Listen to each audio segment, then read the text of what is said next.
Music and Booze with Mo is produced and distributed by the Center for Culinary Culture, home of the Cocktail Collection, and is available wherever fine podcasts can be heard. The Center for Culinary Culture, telling the story of food and drink, one taste at a time.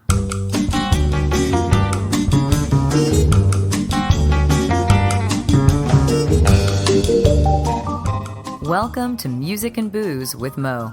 I'm Mo Herms, and I've worked in the music industry most of my life, so have met some pretty amazing musicians over the years.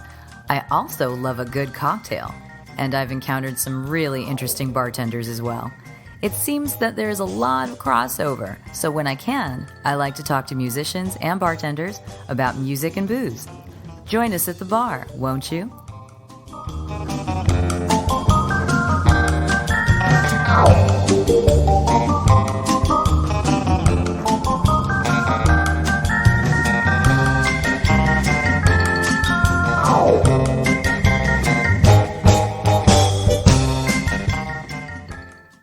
Music and Booze with Mo is brought to you by The Mermaid, a cozy neighborhood bar with an aquatic flair in the Little Tokyo area of downtown LA.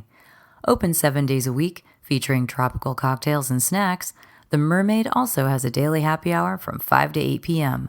Follow The Mermaid on Instagram at TheMermaidLA to hear about upcoming events and check them out at themermaidla.com. Head to 428 East 2nd Street, Los Angeles, for a drink.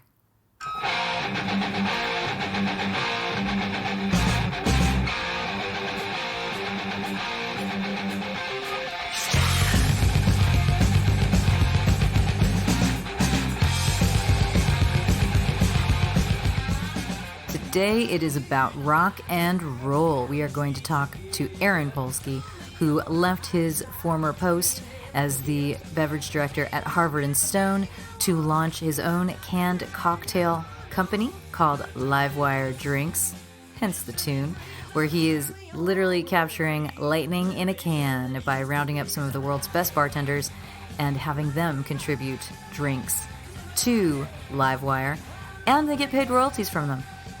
Basing this on a music industry model, it couldn't get more rock and roll than that, could it? Well, wait till you hear some of the stories that Aaron has to tell. So buckle down and let's get rocking. And our levels are all good. So hi. Hi. Thanks for doing this. I really appreciate it. And just tell everybody who you are. My name is Aaron Polsky. I'm a bartender here in LA, and I founded a canned cocktail company called Livewire, which brings the cocktails of the world's best bartenders to the public. Yeah, and you have been bartending for a long time. You're one of these bartenders who I think people in the community, if they haven't met you, would recognize you because you're very distinctive as well. Even in a mask. Yeah, even in a mask they would know because you're a tall guy, you got the hair, you got the whole thing. But you've been on this scene for quite some time. When did you start bartending? Yeah, I started bartending in 2018 when I turned 21. It was at a bar called White Star on the Lower East Side in New York. Did you say 2018? Oh, sorry, when I was 21. I was like, that was like 2 years ago. I feel like I've encountered you before that. When you were 21. No, sorry. I started in 2008. I don't know if that's what I it's said. Okay, but, time is a concept now during this COVID period, right? Totally. So yeah, I started in 2008 when I was 21 at this bar, White Star on the Lower East Side in New York. And yeah, I was in New York for 10 years. And I moved out here to LA in 2015. And yeah, I've been bartending pretty much up until March 16th. So yeah, right. So you started bartending right when you turned 21. So that means, I'm guessing, you had aspirations to bartend? Yeah.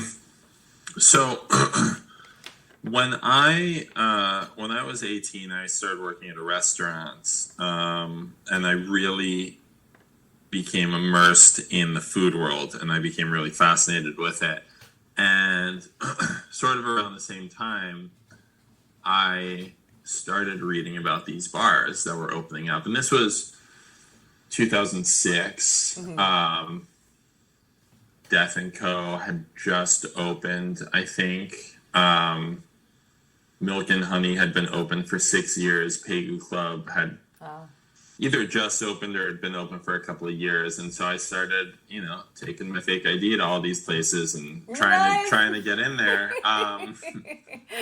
What was funny is that, like, I think that I started reading about them because I got, like, the Zagat Guide used to also do, there was the restaurant guide and there was definitely the bar and nightlife guide, but there were two more. I don't remember what they were. But anyway, I would just, like, flip through the bar and nightlife guide and be like, what places have the best cocktails? Because in the front couple pages of the guide, it would have those lists. And I would see the place that had the best cocktails, and I remember Milk and Honey was like this, in this little, like, Zagat blurby thing, would talk about the secret number. It was a little sidebar, yeah. And it was this holy grail. I was like, how do I get this secret number? And then the guy that I worked with at the time at a restaurant, I ran into him at Flatiron Lounge, which was also recognized at the time for being incredible. But my friend Giuseppe Gonzalez was working there at the time. And I was in there and I was saying what's up to him. And I ran into my friend Mark, who was working at Per Se at the time. And he, I was working at Bouchon, which was like the cafe below Per Se in the Time Warner Center. And Mark, we were talking about it. And I was, again, 18 or 19. And I was like, and Mark is like, oh yeah, I have the phone number for Milk and Honey. Do you want it? And I was like, you would give that to me? Oh, that's so cute. I shouldn't be laughing that much, but that's so adorable. It's like you're so young to be, and you're aiming so high, and it's like, Oh, my whole life. I love that's it. the story of my life. So he gave it to you. What's that? He gave it to you. He gave you the number. Gave it to me, and I started going. And you were underage. Now, they're closed now, so they're not going to get in trouble. Yeah, so you were going there when you were underage. But, I was underage for all of them. Oh, my God, that's amazing. I love it. And I think the statute of limitations has expired, so everybody's safe. On anybody getting prosecuted for that. But, I would go, and then, like, PDT opened, and I would start going there, and I just, like, I lived at those spots. Made money at restaurants, spent it all on cocktails. Wow, so you didn't have what most 19-year-olds have, where you're getting drunk off wine coolers, like, in a van by the river or something. I did that, too. Okay, just making sure. Because, you know what it's like when you start drinking nice cocktails, your palate changes, and you're like, oh, I can't just drink that bottle of Cuervo, anymore, or whatever it is. Well, I had this epiphany moment when I was, like, 19, and I was like, wait, your palate's only really good for your first drink or two. Got it. I'll start my night at the fancy bars, and then drink cheap shots for the rest of the night.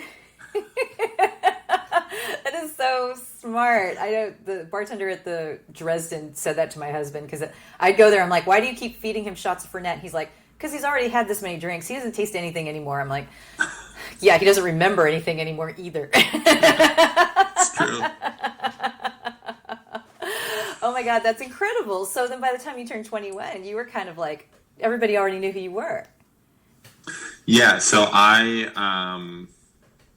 like, a week after my 21st birthday was my first hosting shift at Milk and Honey.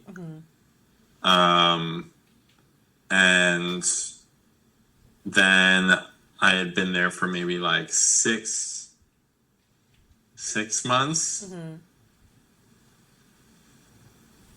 Yeah, I guess it was like 6 months, and then the owner texted me from White Star, which he had just opened, and he was like, "Hey, it's slow over there. Come over here," which was 10-minute walk. Yeah. I need your help bar backing, which I'd never done before. I had been a server in the restaurant for from 18 to 21. Yeah. And I went over there, and he showed me how the dish machine worked and had me run glasses up and down, and that was bar backing. And then about an hour and a half into it, he had me grab a jigger and fill an empty Old Overholt bottle with water. And Old Overholt is a brand of rye that was our house brand there, but I've got a bottle in the kitchen right water. Now. The bonded one, yeah. Yeah, we didn't have bonded back then. It was just the 80 proof. But it didn't matter. It was water, and he had me pour an ounce at a time, keep refilling the bottle, and just pour into a jigger, and then had me pour 3/4 of an ounce for about half an hour, and then had me pour 3/4 into a 1 ounce jigger, and then pointed to the shelves, and he was like, all right, this is 10, this is 8, this is 12, pour 2 ounces of this, 3 ounces of this. We weren't making cocktails at White Star at the time. It was an absinthe bar, and neat spirits. It eventually evolved, like the people really wanted the cocktails that he was known for, and so he eventually relented and gave them to him. But anyway, that night, he pointed out the prices and the pours. And he was like, I'm hungry. I'm going to go get a burger at Veselka. And, you got this. Oh, wow. And I was, shaking in my boots. And I mean, it wasn't anything, right? But it was the first time I was like behind the bar, handling the money, which I had done before as a server. But, all that stuff. And you were alone. Like, what's that? You were alone, basically. Yeah, I was alone. It was just a one-person bar. So, I was alone. And then as that went on, as he introduced cocktails, he introduced them kind of in stages.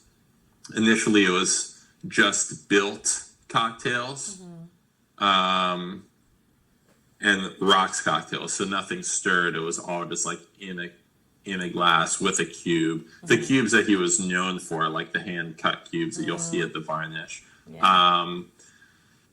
But it was, very simple, and then it grew and it grew and it grew, and it eventually became all of the drinks that you could get at Milk and Honey or Little Branch or any of those bars. And I was solo for most days. Wow. And I would have friends visit me. One of my best friends in the world, Eamon Rocky, who in the last couple of years released Rocky's Milk Punch, which is awesome. At the time he was working at a restaurant and we met there, he would like come in, and every week he would ask me for a different classic cocktail. And I'd been drinking them for a while, but I'm a bad studier. I read a lot and absorb a lot on my own, but if I have to do it, I'm very bad at it. I'm like disorganized. I was terrible at like memorizing restaurant menu descriptions for restaurants, and was very slow with memorizing these. So I had this printout of this what's grown to be a semi-legendary Excel file in the bar world, and it was called New Drinks List, which is hilarious because it's so classic to rather than date it, we had a new drinks list. Well, this is the most current version, so we'll call it new drinks list. And I had new drinks list stapled, and I would and it would be probably 30 rows to a page. He'd be like, make me a 20th century, and that was the first page, and I would look, and I'd look at it, and I'd be like, yeah, sure, or I'd say yeah, sure, and then I'd look, and I would be like, oh, I don't have whatever cacao, and he'd be like, okay, well, make me an aviation, and I'd look, and I'd be like, yeah, totally, and I'd be like, I don't have Violette. Yeah. And so, but that's where I learned to make cocktails. And eventually, Sasha, the owner, would let us print our own 10-drink menus for the day plus bartender's choice. So, from a list, but I would be like, cool, I want to make a bunch of these nights, so I would put on Queen's Park Swizzle, and that would be one of the drinks. And I would come in early, and I'd change them every week, and my shift. So when you were making those drinks, were you creating? Was that 10 cocktail list your own personal creations? No, they were from it was just the from list. that list. They were. So you're like, yeah. these are the 10 for tonight. It's like, we're doing a Manhattan. We're doing Yeah, it was. this. And it was. I mean, it was a long list. It was probably like 400 plenty to drinks choose or from. so. But it was an opportunity to both practice and to like offer an experience where the guests had a menu of some things to choose from. That's awesome. So then you just kind of, there you were. You just kind of took that all over, and you've been bartending happily, I guess, ever since. When did you first get the chance to make your own creations, do your own thing? I worked at a few places after that. Oh, I guess it was actually so I started working at 11 Madison Park during that same time. I gave up my other jobs, but I kept one night a week at White Star to kind of like stay sharp. And I didn't go there intending to bartend, which is probably why I kept that night at White Star. But and everybody sort of like starts at the bottom there as a kitchen server and works their way up through the same regimented system. But I had started there in September. They had just gotten their 4 stars from the New York Times. Business went through the roof. And about a month and change in, God, it's so funny to think about the fact that I was there for like 5 months, but at the time, like looking at how I looked at it back then, it all seemed like such a long period of time, like each period of it. But I guess I was 22. Wow. And yeah, so the GM, Will Guidera, was like, hey, we need another bartender. We know that you're experienced in this. Do you want to also take these bar shifts? Which was highly controversial at the time because I did not work my way up. But anyway, so Leo Robachek, who is still involved in some capacity, is involved with Seidel and the Nomad, not technically with EMP anymore, but he's been with them for forever. He would hold bar meetings, I guess, every month or something. And so when there was a menu reset, I put a cocktail on the menu. And I guess that was my first original menu cocktail anywhere. Yeah. And do you remember what it was? Like, what were the origins of that cocktail? You're laughing. I know everyone's like, oh, my first cocktail was this. I've grown so much since then. But sometimes, just depends what you did. No, it was a good drink. It was... So I remember what it was called. You're already laughing. That means I'm going to love it. No, it was just stupid. It was, I think Eamon actually. So my friend Eamon, who I mentioned, was working there. And that's why I started working there. Because he was like, oh, come work at Love Medicine. So there were notes for, drinks like Leo rum or Eamon whiskey or whatever. And mine was a rye drink and it was Aaron Rye. And Eamon was like, let's call it Air, like AIR, Air and Rye. I was like, okay, whatever. So it was like a stupid drink name called Aaron Rye. But it was an equal parts drink. I loved those. So it was rye, strega, lemon. I don't remember what the fourth ingredient was. And it must have been some sort of modifier. Yeah, I was going to say. Yeah, maybe it was like Kina or Lillet or something. And then maybe it was... Man, now I really want to know. I wonder if it like lives on... You actually started managing. Was that when you came out here to LA, or had you managed before? No, I'd managed before. After 11 Madison, I went to this place in the financial district that's no longer there. It was a fine dining restaurant. And I sort of started there as like a floor manager / service manager. And then... took over the bar. It's funny, I tried to run from the bar so much. At 11 Madison, I didn't want to bartend. I wanted to learn service. At this place, I didn't really want to bartend. I wanted to be work my way up to some GM or not even necessarily GM, but I wanted to open a restaurant for a long time. And then ended up running that bar. And then I lo- I left there. Oh, I got laid off. Yeah. That creates new career opportunities. I wouldn't be doing what I'm doing. A lot of what I'm doing now, I wouldn't be doing it if I hadn't been laid off, like in Uh-huh. 2007. I always said when I got laid off, it turned out for me at that time to be the best thing that could have happened. You know, Yeah. sometimes it forces decisions on you or makes you pursue something, that you were thinking of. Like if I remember correctly, when you came to LA, what Harvard and Stone was a bit of an accident as well, like your work Yeah. there. Yeah. Yeah. So somehow I Yeah. feel like I've heard that story. Maybe it was on some other interview I heard you do. But remind me how that came about, because Harvard and Stone. I mean, when I was living in LA, first it was the Stone, and it's where you went and saw like kind of has-been goth bands play and stuff, and then it became Harvard and Stone, and it was going to be this like nice cocktail bar. But kind of rock and roll. Like it always had that rock and roll feel to it. And I'm not sure. I can't remember when it changed to Harvard and Stone. 2011. Yeah, and so you came after it had already started, or Oh yeah. yeah, So right. I It had moved already here been in around. 2015. Yeah, that's right. I came out to open a bar called Clifton's, and Oh there yeah. was a bar in the basement called Shadow Box, and that was the one that I was slated to run. And my friend Christine Wiseman, who is also a Yeah. very well-known bartender, and she Broken Shaker Queen. Yes. Broken Shaker, top 4 American bartender 2020, Yeah. killing it. Yeah.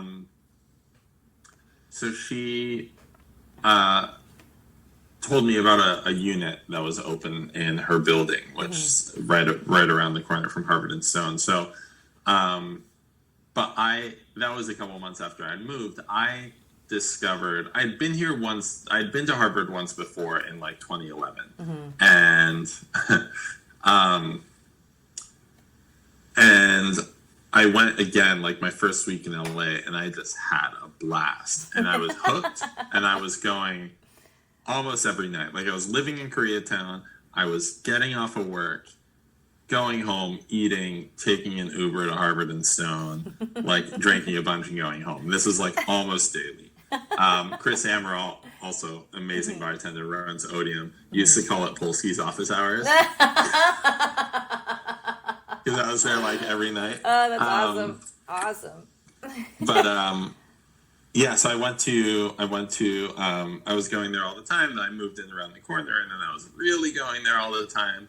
And in February, Stephen Sue, who managed all of those bars, but was previous to that the GM of Harvard, but he was director of operations. He messaged me with a management opportunity, and I didn't know what it was. I figured it would be for like No Vacancy or Dirty Laundry or something like that. Yeah. And so we met up at meetup. I think we went to Winsome and had a coffee, and he was like, "Yeah, like, do you want to be the bar manager at Harvard and Stone?"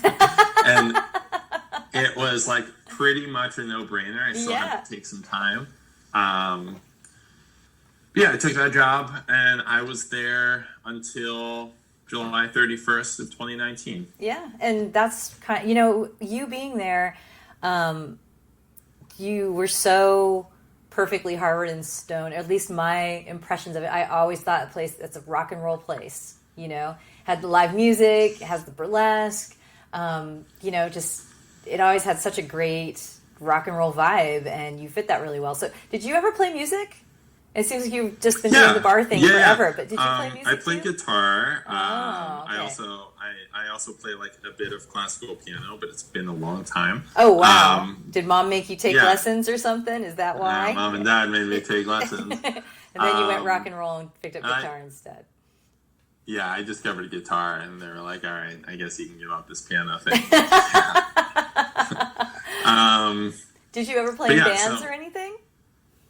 Not really. I would do like one-off, battle of the band stuff, and we would like, learn the set. Yeah. But I never really had a band. I wish I had. That would have been fun. Yeah. Well, I mean, you were into this cocktail thing really early on, but I mean, you probably can see the kind of similarities, the parallels anyway, between having a really great bar team and working in harmony together to having a band and putting stuff together as well. Or even like cocktails, creating a cocktail, like writing a song. You know, it's got to be layered. It's got to be harmonious for it to work and everything. 100%. Right? 100%. And I know you've taken a lot of the idea behind music and the music industry to apply to the business that you've launched, right? So you did leave Harvard and Stone, but you left specifically because you wanted to do what you're doing now, right? So this is Livewire? Yeah, I mean, I felt that it was, over that last year, the last 6 months that I had worked at Harvard, like the writing on the wall had sort of like become more and more clear that it was just like, it wasn't going to be going anywhere for me. And I had already at that point made sort of a promise to myself that this would be the last time that I would work for somebody. And at the same time, I had been working on a canned and bottled cocktail company for, I guess, 7 years. Oh, wow. I really had the concept in 2012. I started working on it and pitching it to some liquor companies to do a bottled cocktail that was like original cocktails. And I didn't have that. I had media, like it would sort of happen in fits and starts, right? I would have like conversations of varying levels to success. And then, there came a point where I would need to like start, get a real job, so to speak, like start, Yeah.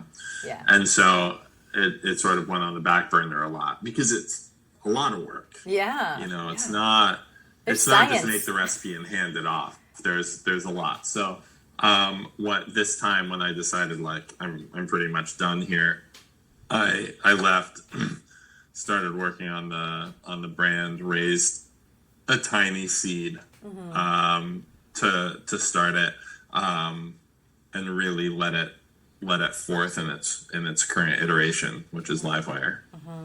Yeah, and so I managed to. When did you launch Livewire? Was it just at the beginning of this year? So the first cans rolled off the line on March 3rd, and then by the time they got into warehouse on March 21st, it was like full COVID. Yeah. So I had been tasting people on it prior to that. Like I brought some cans back with me from the distillery, and I had gotten some commitments, and then they all ended up coming through on it. Which is great. Wow. That's amazing. Yeah. Amazing. Yeah. So all the ones that stayed open, like ArcLight was going to bring it on, but unfortunately that didn't happen. So yeah. Now your aesthetic behind this, I remember reading that you were approaching it. Now, again, we have to keep in mind, now we're in COVID land, so, things have changed. But I remember your approach was you wanted to put a cocktail in a can, but also you want to make rock stars out of bartenders, in a sense. Because, bartenders, there's this culture that has developed, I think, since the Renaissance, or whatever, the mid-2000s, where bartenders are known outside of the city that they bartend in. People bounce around and do guest bartending spots and all this. So if someone is interested in the spirits industry or the cocktail world, they can go to a bar and be like, oh, there's this one bartender I really would love to be served by or something, There's definitely this culture around it now. And I think part of what you're trying to do is highlight this and bring more to it. Am I getting that? Yeah, right? totally. So I think from an artistic perspective, what I'm trying to do is to bring the art that the bartenders create to people around the world. So this is original work. That's how I approach it as a creative work. It's not simply utilitarian, like a shot of whiskey might be, or even like a gin and tonic. There's creativity behind it, and people really like that new experience and like that combination. And yeah, I mean, as you said, the industry was growing, but there was a disconnect the entire time between the aims of the media and the abilities of the consumer and the liquor companies, right? So you could read about Yale Bancroft in the New York Times. Yeah. But if you live in New York or Detroit or Miami and she's not coming to your town to do a guest bartending shift, you're not going to taste her drinks until you go to you LA. see her in person, Yeah. right? Mm-hmm. So it's essentially like the equivalent of living in the 1800s and reading about Beethoven, right? Like, you're not going to know what his music sounds like unless you can play the sheet music or unless he comes to your town. So this is essentially the phonograph, right? Yeah. So we are we're taking the creative work of the bartender, we're keeping its integrity and putting it into a can and engineering it in the same way, that a sound engineer engineers the room to put it onto a record or a CD. Yeah, because that can't be easy to get it just right. You've got, like you're saying, with an album, you want it to have that sound of the warmth or the sound of mechanics, whatever it is, the sound you're going for. To create a cocktail and put it in a can and have it taste the way you intend it to taste, that's tricky shit, man. That's like science. Yeah. Yeah. So, I definitely really, really look to food science on one hand, and then to the integrity of being a bartender in our current world of bartending on the other. So, food science is only as good as the end product that it creates. So you can use it to any means that you want, but like for me, what that is like give people the best thing they've ever had out of a can. So and you don't really see somebody with both of those balancing forces in this world, right? So in this industry. So I think that comes across in the cans. And yeah, I mean that's basically. And so basically, the drink gets out there, so the bartender's name is attached to that drink. Correct. So that if it pops up on a shelf in a boutique liquor store in Chicago, and they see this and they're like, "Hey, I know this name, Aaron Polsky. I've heard he's a great bartender, and this means I get to try his drink, and I'm in Chicago." So this is what you're going for, is to get this like all over the world, get people's name and their drink. That's part of it for sure. The other part of it is that we're a young brand and we're a young industry, right? Yeah. So because of this disconnect that's existed for so long, even if somebody like has read about me 10 times, if they haven't tried my drinks, my name still might not resonate with that person. So my goal is like that they buy it because they think it's interesting and cool, and then when they try it and they like it, they connect that bartender's name with as somebody who makes things that they like, so that when Joey puts out his second can, the fans of Joey who became fans of Joey through his first can are going to be excited to try his second drink. That's awesome. So how has COVID hit you? Because you're not bartending, so you didn't have to worry about your bar getting shut down, but at the same time other businesses did. However, those selling just straight up spirits have been doing great during this time, like the liquor stores and all this, people are buying like crazy. So I mean, I could see it helping and hindering, because you can't get out there and do the marketing you might want to do, but at the same time, if you could get it in the places, people should be buying cans like crazy. What have you experienced during this time? Yeah, so the in-store tasting is a very valuable asset to any brand owner. And as you pointed out, we haven't been able to do that.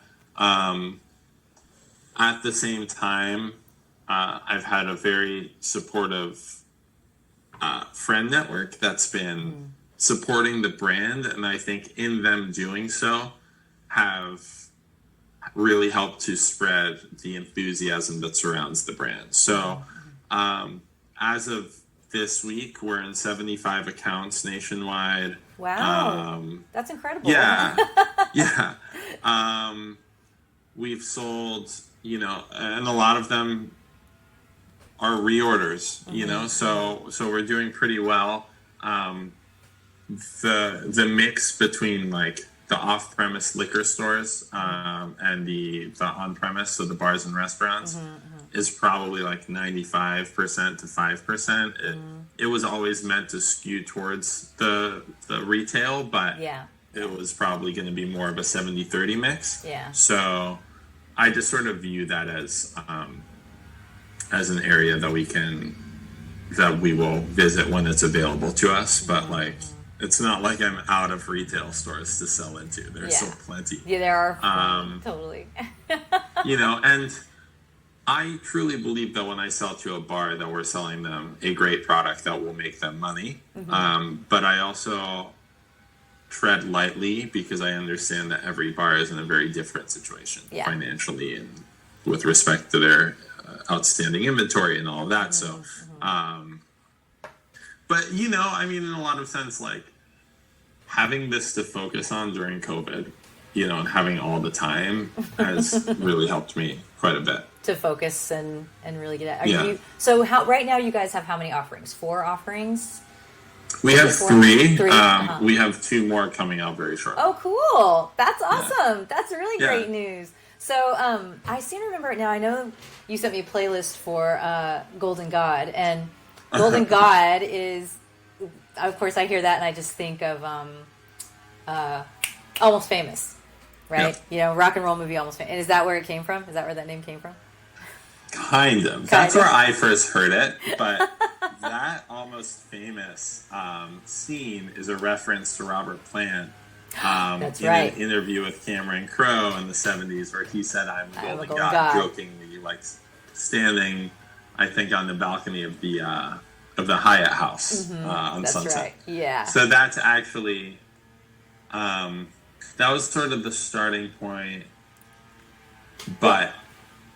And your company's called Livewire, which, hi, Motley Crue, yeah? Kind of, but again, not actually like where that definitely helped me helped to give me a push over the Livewire fence. But I actually really, really, really spent a lot of time thinking about what the company would be called. And I wanted it to be somehow musically tied, but I wanted it to convey who we were as a company and who we were as people and the attitude behind it. And if you think of the word Livewire, right? That's like a dangerous loose cannon of a person who's like also cool and enthralling in a way. So like Axl Rose or Joan Jett or like, somebody like that. I don't remember how I got to it. I remember where I was, but when I got to Livewire, I was like, this has got to be the one. There were like some pretty close seconds, but then it's a Motley Crue song. There's an AC/DC song. There's definitely that connection, but it to me captures the sort of like intensity of the brand. Yeah. So I have maybe a silly question for you. You've got 3 right now. The only one the name I can remember is Golden God. That one comes up a lot. So what I want you to give me a pairing. Give me your canned cocktail and like the band that you should be listening to while you're drinking it. Or for music, Golden God, I mean, I very much see like Black Sabbath vibes for Golden God. Yeah. What's in the Golden God? It's rye, brandy, apricot, green tea, and elderflower.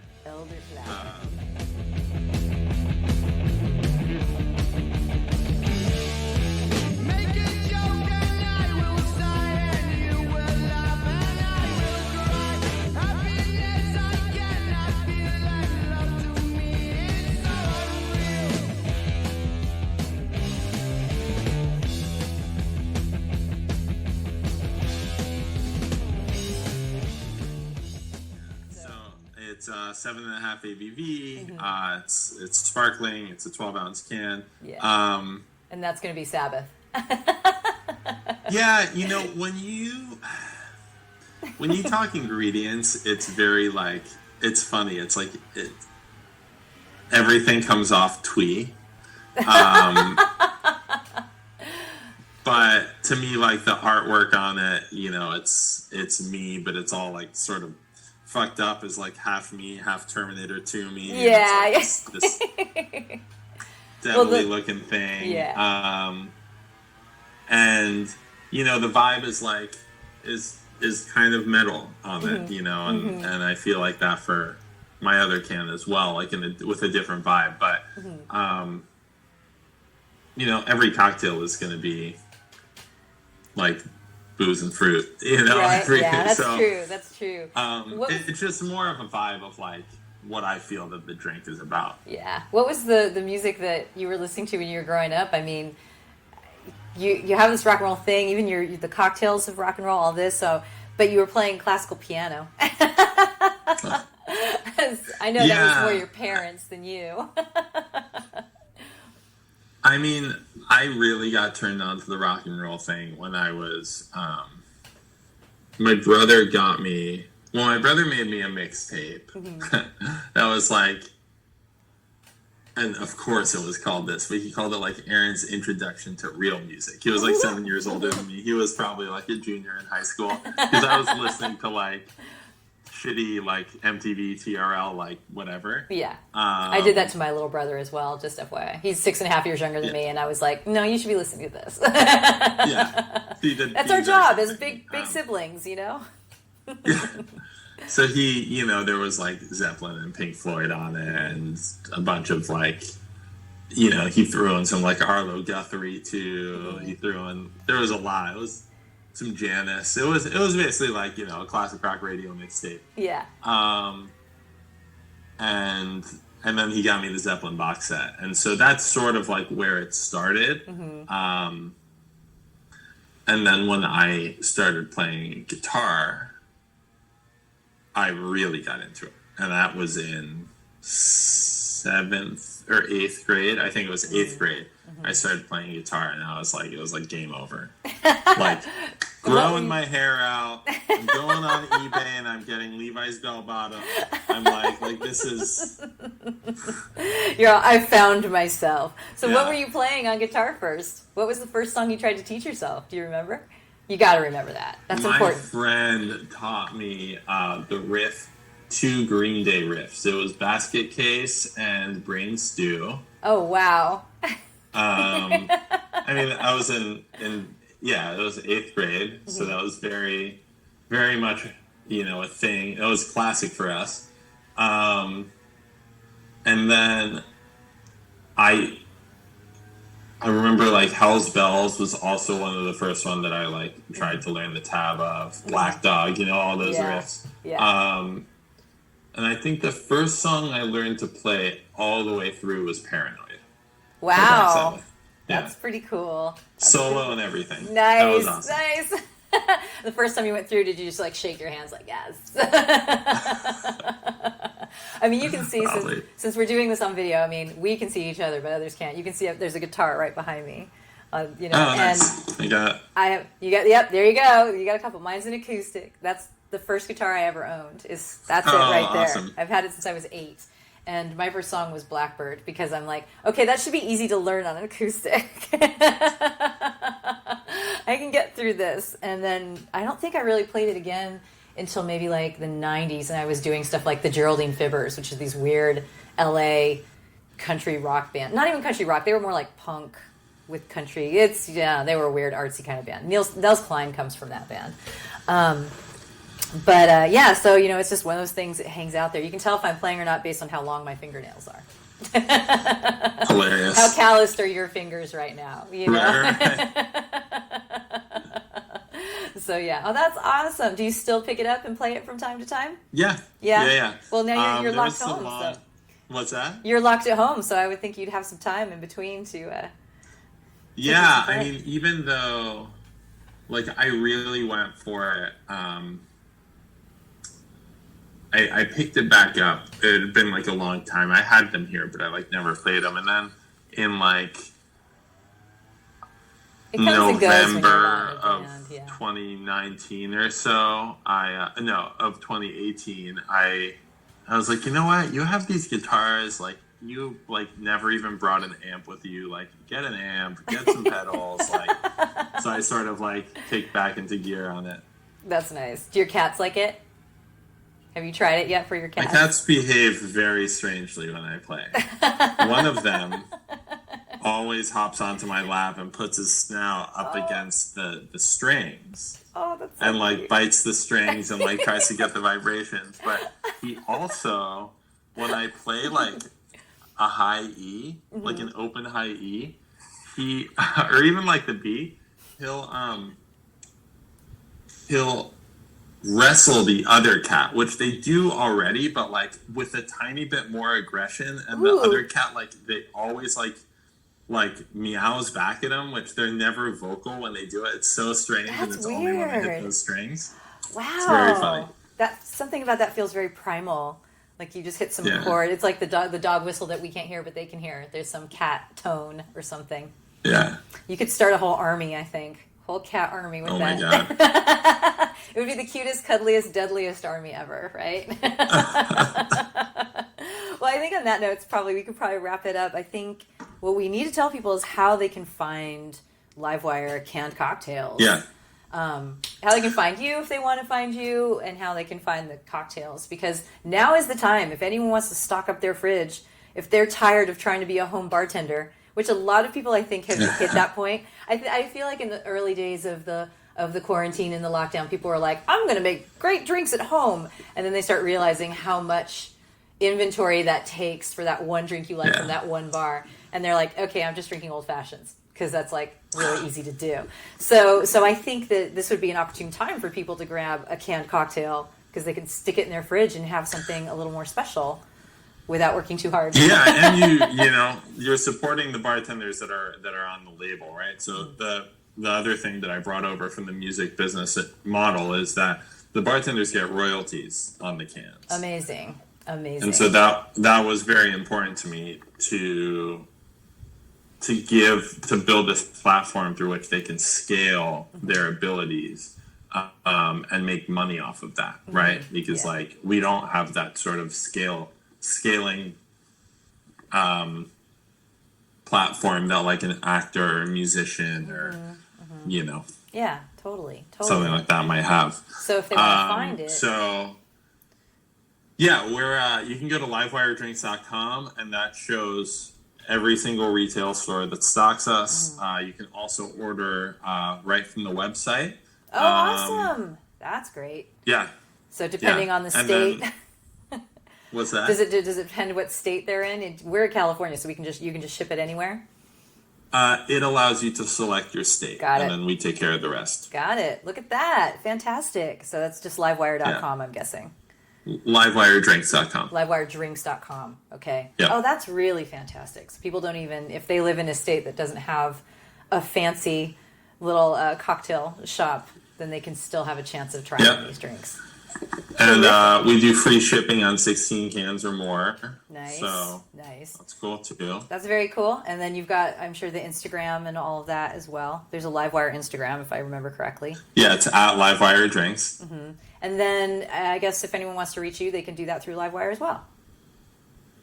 Yep, you can email through the website, and that's all the stuff. Still a small company. I get those emails. Fantastic. Now, I seem to remember too that, God, that fantastic sounded so game show host. Fantastic. I feel like you guys, as Livewire, had a plan. You wanted to like kind of have all the bartenders that were affiliated with Livewire that created cocktails, that you wanted them to kind of go on tour too, or something. Was that something? Does that right? Am I remembering this correctly? Like you had a thing, not only giving them the royalties, but also treating them to like making appearances and things like that. Like in an ideal world, that's future. That's Aaron's. Still certainly a possibility, and something we're looking towards the future with. But of course, it's a different time, so it is a different time to do. Yeah, but like maybe one day there will be a Livewire tour and you'll get to see all these super bartenders in a town near you. Right?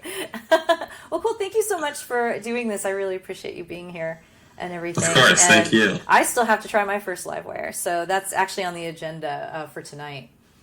Oh, that. Yeah. exciting. No, very exciting. I'll have to hit you back and let you know what I think, which is going to be that they're tasty.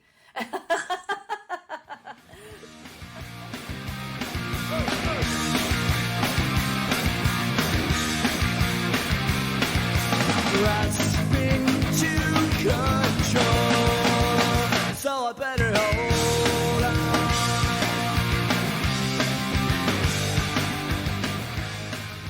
A super extra special thank you to Aaron for finally being a guest. He's been like a goal of mine for a long time, and I think over the last couple years I would run into Aaron somewhere and be like, dude, you got to be on my podcast. So thank you for finally being a guest on the podcast.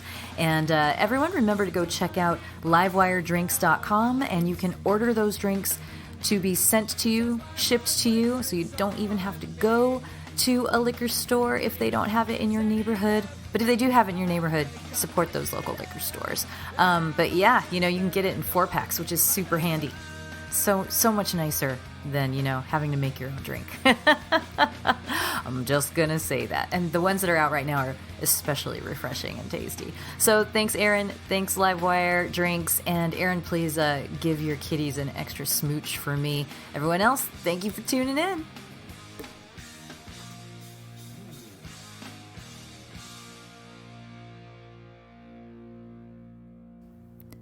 Music and Booze with Mo is brought to you by Barkeeper, a head shop for cocktail lovers, located at 614 North Hoover Street in Silver Lake, Los Angeles.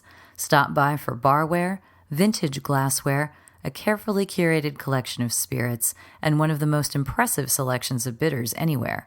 Follow them on Instagram and Facebook for information regarding spirits tastings. That's barkeepersilverlake.com, and also in the Virgil Village neighborhood of Silver Lake, Los Angeles. Thank you for tuning in to our barroom chats on Music and Booze with Mo.